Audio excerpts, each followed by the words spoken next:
Hello guys, কেমন আছো? আশা করি সবাই ভালো আছো। আর আজকে আমার বাইরের হুজুরের জটা লই আইছি। মুরব্বি মুরব্বি এটা এটা বিস্তারিতভাবে মানে হুজুরের মুখ থেকে শুনবো। মানে এটা হুজুরে কীরকম কইছে না আর কীরকম এটার থেকে গিয়া বাইরে লইছে অত, মানে হুজুরের এই মুরব্বিটা চলো হুজুরের মুখ থেকে গিয়ে পুরোটা শুনি।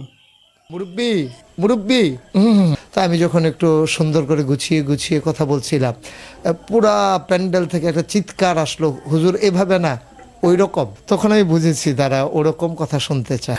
আমি সাধারণত যেখানে আলোচনা করি আমার একটা অভ্যাস কি, আমি চেষ্টা করি সবগুলোকে মানুষকে বসিয়ে রাখার জন্য। বিশেষ কোনো প্রয়োজন এটা তো ভিন্ন কথা, আপনার প্রয়োজন লাগতেই পারে, আপনার কোনো জরুরি কাজ হতে পারে, কিন্তু অযথা উঠে যাওয়া এটা আমি কখনো অ্যালাউ করি না মাহফিলে। এটা আমার কাছে খুব দৃষ্টিকটু মনে হয় যে আমি কথা বলবো আপনি উঠে গেলেন, তাহলে কি আমার কথা পছন্দ হলো না? আমার কথাগুলো কি আপনার কাছে ভাল লাগে নাই? আমার কাছে নিজের কাছে কেমন যেন একটা বিব্রত বোধ করি আমি। তো আমি কাউকে যখন উঠতে দেই না অযথা। তো এক মুরব্বি যখন উঠে যাচ্ছিল তখন আমি মুরব্বিকে ডেকে বলছিলাম, মুরব্বি বয়সে তো মুরব্বিকে তো আমরা মুরব্বিই বলি, তা আমি এইটাই বলছিলাম, মুরব্বি মুরব্বি মানে যাওয়া যাবে না। এইটাকে মানুষ এভাবে গ্রহণ করবে, এভাবে নিয়ে নেবে, এটা আমি বুঝি না।